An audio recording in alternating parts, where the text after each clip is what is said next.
Twinkle twinkle little star how I wonder what you are. ഹരിത വിദ്യാലയത്തിൻ്റെ വേദിയിൽ ഇങ്ങനൊരു റൈം ആലപിക്കുമ്പോൾ എൻ്റെ മനസ്സിലേക്ക് ഓടിയെത്തുന്നത് ആകാശത്തിലെ താരങ്ങളല്ല, മറിച്ച് നമ്മുടെ നാട്ടിൻപുറങ്ങളിലെ കൊച്ചു കൊച്ചു പള്ളിക്കുടങ്ങളാണ്.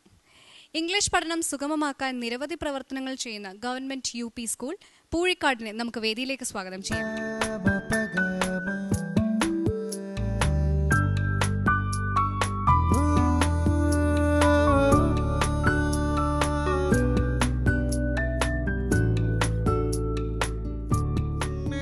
പൂഴിക്കാട് ഗവൺമെന്റ് UP സ്കൂളിലെത്തിയപ്പോൾ ഞങ്ങൾ കണ്ട കാഴ്ചകളിലേക്ക്. പത്തനംതിട്ട ജില്ലയിൽ പന്തളത്തോട് ചേർന്ന് കിടക്കുന്നു പൂഴിക്കാട് ഗവൺമെന്റ് UP സ്കൂൾ. പച്ചക്കറിത്തോട്ടവും പൂന്തോട്ടവുമൊക്കെയായി മനോഹരമായ കാഴ്ചയാണ് ഈ സ്കൂൾ.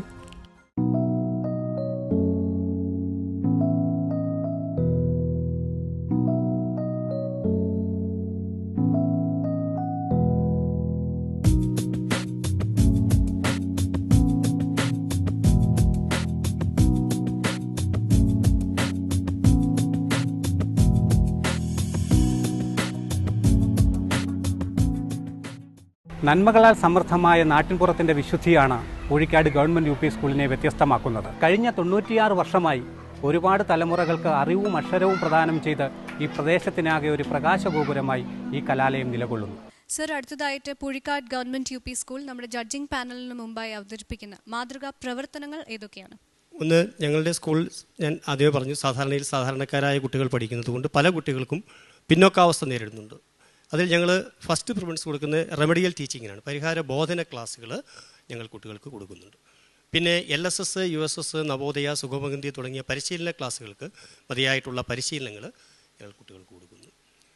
അതാണ്. പിന്നെ ഇംഗ്ലീഷുമായി ബന്ധപ്പെട്ടിട്ട് EAS എന്ന് പറഞ്ഞിട്ട് English atmosphere for all students, doctor ആനന്ദിൻ്റെ പുസ്തകങ്ങൾ ഞങ്ങൾ 1ാം ക്ലാസ്സിൽ തന്നെ വളരെ നേരത്തെ തന്നെ സ്റ്റാർട്ട് ചെയ്തിട്ടുണ്ടായിരുന്നു. അദ്ദേഹത്തിൻ്റെ സഹായത്തോടു കൂടി തന്നെ ഇംഗ്ലീഷ് പഠനം എല്ലാ ക്ലാസ്സുകളിലും കുട്ടികൾക്ക് പ്രയോജനം. അടുത്തതായി സ്കൂൾ പ്രതിനിധികളും ജൂറി അംഗങ്ങളുമായുള്ള ആശയവിനിമയമാണ്. പൂഴിക്കാട് സ്കൂളിൽ നിന്നുള്ള മിടുക്കുകളെയും മിടുക്കന്മാരെയും ഒക്കെ കാണാൻ വളരെ സന്തോഷമുണ്ട്. പൊന്നി, ഇഷ്ടമാണോ സ്കൂള്? ഇഷ്ടമാണ്. അവിടെ ഏറ്റവും ഇഷ്ടമുള്ള സംഗതി എന്താ സ്കൂളിൽ? എയറോബിക്സ് എന്ന കായിക പരിശീലനം. എന്താണ്? എയറോബിക്സ് ആണ്. നല്ല രസമാണ്. യൂണിഫോം ഒക്കെ ഇട്ട്. എന്തിനാ എയറോബിക്സ് ഒക്കെ ചെയ്യുന്നത്? പെൺകുട്ടികളുടെ കായികക്ഷമത ഉറപ്പാക്കാൻ വേണ്ടിയാണ്. ഇപ്പം സമൂഹത്തിൽ വളരെ പിന്നോട്ടൊക്കെ നിൽക്കുന്നത് പെൺകുട്ടികളാണ്. അപ്പോൾ അവരുടെ കായികക്ഷമത ഉറപ്പാക്കാൻ. എൻ്റെ അഭിപ്രായത്തിൽ കായികക്ഷമതയുടെ കാര്യത്തിൽ കേരളത്തിൽ മുൻപിലാണ് പെൺകുട്ടികൾ. നമുക്ക് ഈ ഏഷ്യാഡിലും കോമൺവെൽത്ത് ഗെയിംസിലും ഒക്കെ മെഡലൊക്കെ കിട്ടുന്നത് പെൺകുട്ടികൾ കാരണമാണ്. നിങ്ങളുടെ പ്രദേശത്ത് പെൺകുട്ടികൾ പുറയിലാണോ? മാഷ് അങ്ങനെ പറയുന്നു, അസൂയ കൊണ്ട് പറയുന്നതെന്ന് തോന്നുന്നു കേട്ടോ. മിടുക്കികളല്ലേ പെൺകുട്ടികൾക്ക് കായികക്ഷമ. നിങ്ങൾ ഓട്ടം ചാട്ടമൊക്കെ ഉണ്ട് എയറോബിക്സ് അല്ലാതെ? ഒരു 1500 മീറ്റർ ഓടാൻ പറ്റുമോ? ശ്രമിച്ചാൽ പറ്റും. ശ്രമിച്ചു നോക്കണം കേട്ടോ.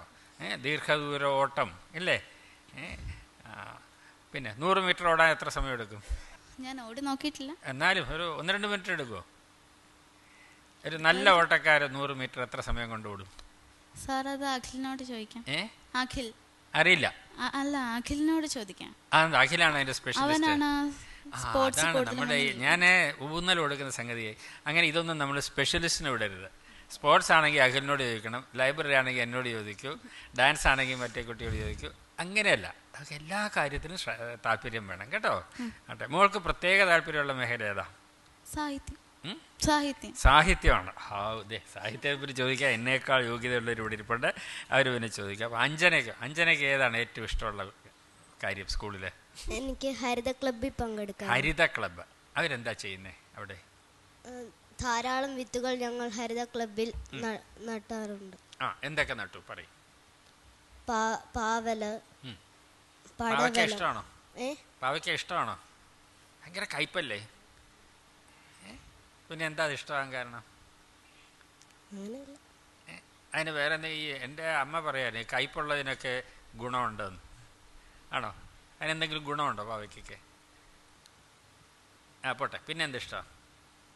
പയർ, ചീര തുടങ്ങിയ നിങ്ങൾ ഈ നടുന്ന സംഗതികളിൽ എന്തെങ്കിലും അണുക്കളും കീടങ്ങളും പുഴുക്കളും ഒക്കെ വന്ന് അതിനെ ആക്രമിക്കുകയും കേടാക്കുകയും ഒക്കെ ചെയ്യാറുണ്ടോ? ഉണ്ട്, പക്ഷെ ഞങ്ങൾ അതൊക്കെ എടുത്ത് കളയാറുണ്ട്. അതെ, അങ്ങനെ കൈകൊണ്ട് എടുത്ത് കളയാണോ ചെയ്യുന്നത്? വേറെ എന്തെങ്കിലും വിദ്യ പ്രയോഗിക്കോ? കമ്പോ വല്ലതും എടുത്ത് തട്ടിക്കളയും. തട്ടിക്കളഞ്ഞു. ആ, ഗുരുരാജ് കമ്പ്യൂട്ടർ ഉപയോഗിക്കുമോ? ഉപയോഗിക്കും. നിങ്ങളുടെ സ്കൂളിൽ എത്ര കുട്ടികൾക്ക് കമ്പ്യൂട്ടർ ഉപയോഗിക്കാൻ പറ്റും? ഞങ്ങളുടെ സ്കൂളിൽ കൂടുതൽ കുട്ടികൾക്കും കമ്പ്യൂട്ടർ ഉപയോഗിക്കാൻ അറിയാം. എല്ലാ ക്ലാസ്സിലും ലാപ്ടോപ്പ് എല്ലാവർക്കും അറിയാമോ അറിയാം. ഉപയോഗിക്കാൻ? ആര്യ എന്ത് പറയുന്നു? കമ്പ്യൂട്ടർ ഉപയോഗിക്കുമോ? എന്തൊക്കെ ചെയ്യും കമ്പ്യൂട്ടറിൽ ആര്യ? പടം വരയ്ക്കും, ടൈപ്പ് ചെയ്യും. ടൈപ്പ് ചെയ്യാൻ നന്നായിട്ട് കൈവച്ച് ടൈപ്പ് ചെയ്യാൻ അറിയോ? അങ്ങനെ ഒരു പ്രോഗ്രാം ഉണ്ട് കമ്പ്യൂട്ടറിൽ, അറിയോ? ഏതാ ഇപ്പോൾ ഉപയോഗിക്കുന്നത്? അങ്ങനെ ടൈപ്പ് ചെയ്യുന്നത് എങ്ങനെയാണ്? മലയാളമാണോ ടൈപ്പ് ചെയ്യുന്നത്? അത് ഇംഗ്ലീഷ്. അപ്പം അറിയോ ഏത് വിരലാണ് ഏത് അക്ഷരത്തിലെന്നറിയോ? അതോ ചുമ്മാ ഇങ്ങനെ ടൈപ്പ് ചെയ്യുവാണോ? എങ്ങനെ ടൈപ്പ് ചെയ്യുന്നത് ഇംഗ്ലീഷിൽ? സാധാരണ എന്ന് പറഞ്ഞാൽ ഇങ്ങനെയോ? ഇങ്ങനെ ചെയ്യുമോ? ഇങ്ങനെ ചെയ്യുമോ? നോക്കാതെ ചെയ്യുമോ? നോക്കിയിട്ട് രണ്ടുപേരിലും കൊണ്ടാണോ ഇങ്ങനെ? നിങ്ങളെ ടൈപ്പ് റൈറ്റർ എന്ന് പറഞ്ഞൊരു പ്രോഗ്രാം ഉണ്ട് കമ്പ്യൂട്ടറിൽ, ശ്രമിക്കണം. അത് വളരെ നല്ലതാണ്. വലുതാവുമ്പോൾ ടൈപ്പിംഗ് സ്പീഡുള്ള നല്ലതാണ്. ടൈപ്പ് റൈറ്റർ എന്ന് പറഞ്ഞിട്ട് ഡൗൺലോഡ് ചെയ്തൊരു പ്രോഗ്രാം കിട്ടും. നിങ്ങളൊക്കെ ഇംഗ്ലീഷ് ടൈപ്പ് ചെയ്യുന്നവരാണെങ്കിൽ അത് പഠിക്കാൻ ശ്രമിക്കണം. ഇല്ലെങ്കിൽ എപ്പോഴും ഇങ്ങനെ രണ്ട് വിരൽ കൊണ്ട് ടൈപ്പ് ചെയ്യേണ്ടി വരും. കേട്ടോ? അവിടെ ഈ MPTA എങ്ങനെ പ്രവർത്തിക്കുന്നു? നല്ല രീതിയിലാണ് പ്രവർത്തിക്കുന്നത്. രണ്ടും ഒന്നിച്ചാണോ? PTA-യും MPTA-യും ഒന്നിച്ചാണോ അല്ല വെവ്വേറെയാണോ? അല്ല, വെവ്വേറെ. പുതിയ ഇതനുസരിച്ചിട്ട് ഒരു PTA പറ്റുള്ളൂ, അതിൻ്റെ ഘടനയിലും വരണം MPTA എന്നാണ്. വ്യത്യസ്തമാകുന്നതുകൊണ്ട് കുഴപ്പമൊന്നുമില്ല, പക്ഷെ അങ്ങനെയാണ് ഇപ്പോഴത്തെ ഒരു സംവിധാനം. ഇപ്പം നിങ്ങൾ രണ്ടായിട്ടാണ് പ്രവർത്തിക്കുന്നത്? രണ്ടായിട്ടാണ്. മദർ PTA പ്രത്യേകമായിട്ട്. ഈ കുട്ടികളുടെ പ്രശ്നങ്ങൾ ഇപ്പോൾ അമ്മമാരാണ് കൂടുതൽ ശ്രദ്ധിക്കുന്നത് എന്നും അതുപോലെ പുരുഷന്മാർ വേണ്ടത്ര ശ്രദ്ധിക്കുന്നില്ല എന്നും ഒരു അഭിപ്രായമുണ്ട്. എന്താ ടീച്ചർ അഭിപ്രായം? അതൊരു യാഥാർത്ഥ്യം തന്നെയാണ്. കുട്ടികൾ കൂടുതൽ കാര്യങ്ങളും അവരുടെ അമ്മയോടായിരിക്കും പറയാൻ താല്പര്യപ്പെടുന്നത്. അപ്പം ആൺകുട്ടികളും പെൺകുട്ടികളും ഒക്കെ അങ്ങനെയാണോ? എൻ്റെ അഭിപ്രായത്തിൽ അങ്ങനെ തന്നെയാണ്. അഖിലേ, മോൻ എന്തെങ്കിലും ആവശ്യമുണ്ടെങ്കിൽ ആരോടാ പറയുക? അച്ഛനോടാണോ അമ്മയോടാണോ? അച്ഛനോടാ പറയുക അല്ലേ? അമ്മയോട് പറഞ്ഞാൽ നടക്കില്ല എന്നുള്ളതുകൊണ്ടാണെന്നാ സാറ് പറയുന്നത്. അതോ അച്ഛനോടാണോ കൂടുതൽ അടുപ്പം? അതുകൊണ്ടല്ല, അച്ഛനോടാണ് കൂടുതൽ അടുപ്പം. അത് ശരി. അമ്മ കേൾക്കണ്ട. ഇത് ഈ ഭാഗം പ്രക്ഷേപണം ചെയ്ത് വന്നിട്ടുണ്ടെങ്കിൽ അമ്മ കേൾക്കും. പ്രശ്നാവില്ലേ? പ്രശ്നാവോ? ഇല്ല. അങ്ങനെയാണെങ്കിൽ ഇത് കൊടുക്കണ്ടെന്ന് പറയാം. ഞങ്ങൾ പറയാം ഈ ഭാഗം കൊടുക്കണ്ടെന്ന്. പല ഭാഗവും ഇതിൽ വരില്ല. അപ്പൊ വരാത്ത ഭാഗത്ത് പെടുത്തണോ ഇത്? എന്താ പറയാ? അമ്മയോടും ഒരുപോലെ തന്നെ ഇഷ്ടമുണ്ട്. അമ്മയോടും അച്ഛനോടും ഒരുപോലെ ഇഷ്ടമാണ് അല്ലേ? ഓക്കെ. അഞ്ജന എന്താ ചെയ്യാ? അഞ്ജന ആരോടാ വിഷമങ്ങളൊക്കെ പറയാ? രണ്ടുപേരോടും പറയണം. രണ്ടുപേരോടും പറയും. പൊന്നി, എന്താ ഈ ചരിത്രാന്വേഷണ യാത്ര എന്ന് പറഞ്ഞാല്? പണ്ടുള്ള ആൾക്കാർ ഉപയോഗിച്ചിരുന്ന വസ്തുക്കളെ കണ്ടെത്തുക, അത് ശേഖരിക്കുക. എന്തൊക്കെ വസ്തുക്കൾ കണ്ടെത്തി? എന്തൊക്കെ വസ്തുക്കൾ കണ്ടെത്തി? പണ്ട് ഇത് പൊന്നിയുടെ ക്ലാസ്സിൽ മാത്രം നടത്തിയതാണോ സ്കൂളിലാകെ നടത്തിയതാണോ? എല്ലാവരും ഉണ്ടായിരുന്നു. 5ാം ക്ലാസ് മുതൽ 7ാം ക്ലാസ് വരെയുള്ള കുട്ടികളെല്ലാം പങ്കെടുത്തു. എന്തൊക്കെ കണ്ടുപിടിച്ചു? പണ്ടത്തെ ആൾക്കാർ ഉപയോഗിച്ച ഇപ്പം മൺമറിഞ്ഞുകൊണ്ടിരിക്കുന്ന പണ്ടത്തെ. ഈ മൺമറയെന്ന് പറഞ്ഞ അർത്ഥം എന്താ? ഇപ്പൊ ആരും ഉപയോഗിക്കാതെ വെറുതെ. എങ്ങനെയാണ് അർത്ഥം? ഇപ്പൊ ആധുനിക ഗൃഹോപകരണങ്ങൾ വന്നപ്പം പുറത്താക്കപ്പെട്ട കുറെ ഉപകരണങ്ങളുണ്ട്. അവയൊക്കെ കണ്ടെത്തുക, അവയെ കുറിച്ച് പഠിക്കുക, എന്തിനാണ് അത് ഉപയോഗിച്ചത്, അതിനു വേണ്ടിയാണ്. എവിടെ നിന്നാണ് ഇതൊക്കെ നിങ്ങൾ കണ്ടെത്തിയത്? ഇത് പല വീടുകളിലായിട്ട്, പണ്ടത്തെ വീടുകളിലൊക്കെ ആയിട്ട് കണ്ടെത്തി. എങ്ങനെയായിരുന്നു ഇത്? നിങ്ങൾ ഒരു ദിവസം അതിനായിട്ട് മാറ്റി വെച്ചോ അതോ കുറേ ദിവസങ്ങളിലൂടെ കണ്ടെത്തിയോ? കുറേ ദിവസം തിരഞ്ഞെടുത്ത കുറേ കുട്ടികളുണ്ട് താല്പര്യപ്പെട്ടു വന്ന. എല്ലാ ഏതൊക്കെ ക്ലാസ്സുകളിലായിരുന്നു? 5, 6, 7. എത്ര കുട്ടികളുണ്ടായിരുന്നു? ധാരാളം പേരുണ്ടായിരുന്നു. അല്ല, ഈ ബാച്ചിൽ എത്ര പേരുണ്ടായിരുന്നു? ഈ 5, 6, 7 ക്ലാസ്സുകളിൽ നിന്നായിട്ടുള്ള എത്ര കുട്ടികളെ വിധം തിരഞ്ഞെടുത്തു? 50ഓളം. ആകാശ് നല്ല സ്മാർട്ടായിട്ടിരിക്കുകയാണ്. പറയൂ, എന്തൊക്കെയാണ് കണ്ടുപിടിച്ചത്? ചരിത്രാന്വേഷണ യാത്ര നടത്തിയോ? പണ്ടത്തെ കലങ്ങളും അന്ന് പണ്ടത്തെ ആൾക്കാർ ഉപയോഗിച്ചിരുന്ന സാധനങ്ങളാണ് കണ്ടത്. നമ്മളിപ്പോ ഉപയോഗിക്കാത്ത എന്തെങ്കിലും ആ കൂട്ടത്തിലുണ്ടായിരുന്നോ? ഉണ്ട്. എന്താണ്?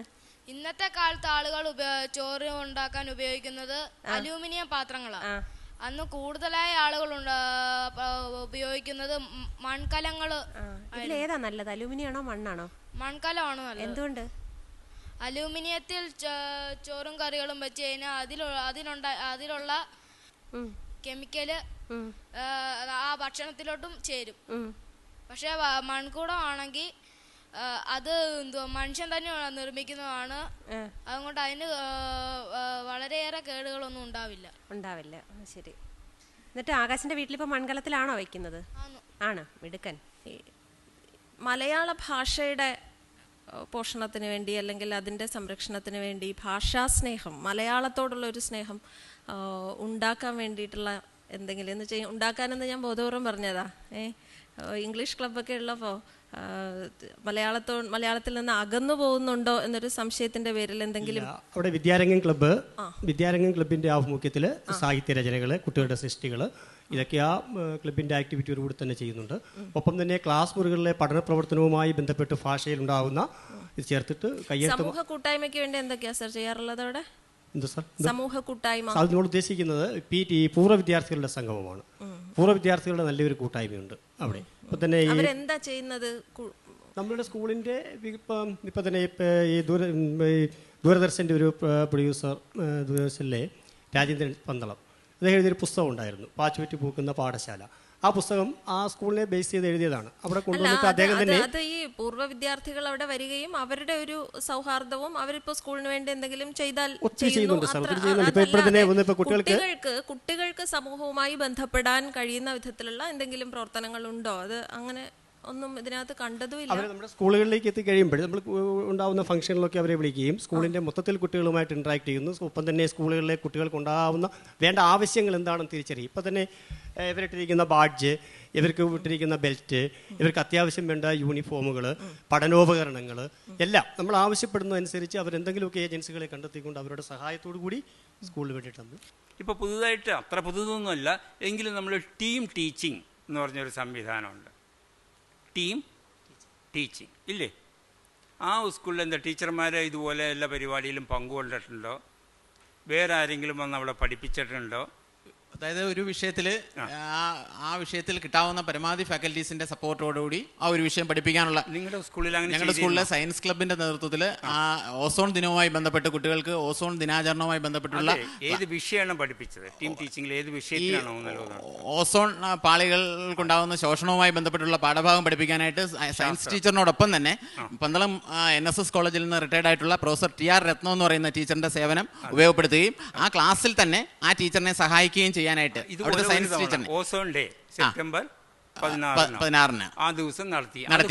അത് ഓപ്പൺ എയറിലല്ല, ഒരു ക്ലാസ്സിലായിട്ട് ക്ലാസ്സിന് വേണ്ടി മാത്രമായിട്ട് ഭാഷയുടെ കാര്യത്തില് ഉപയോഗപ്പെടുത്താറുണ്ട്. ഗണിതത്തിന്റെ കാര്യത്തിൽ നമ്മുടെ ആ ഇതിൽ കാണിച്ച അദ്ദേഹം ഒരു സാഹിത്യകാരനായിരുന്നു. സ്കൂളിനെ കുറിച്ച് പരിചയപ്പെടുത്തിയ പുഴിക്കാട് ഉണ്ണികൃഷ്ണൻ എന്ന് പറയുന്നത്.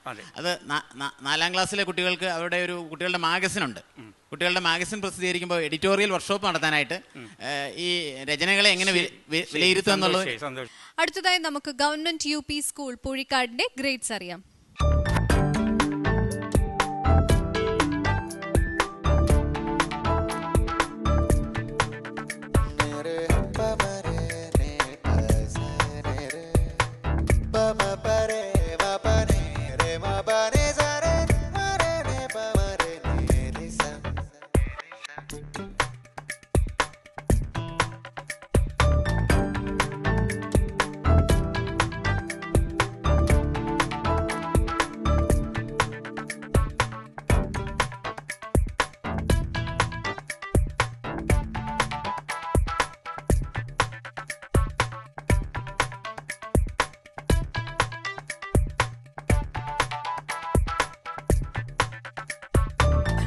പുഴിക്കാട് ഗവൺമെന്റ് UP സ്കൂളിന് ജഡ്ജസ് നൽകിയിരിക്കുന്ന സ്കോർ 79.9 ഔട്ട് ഓഫ് 100.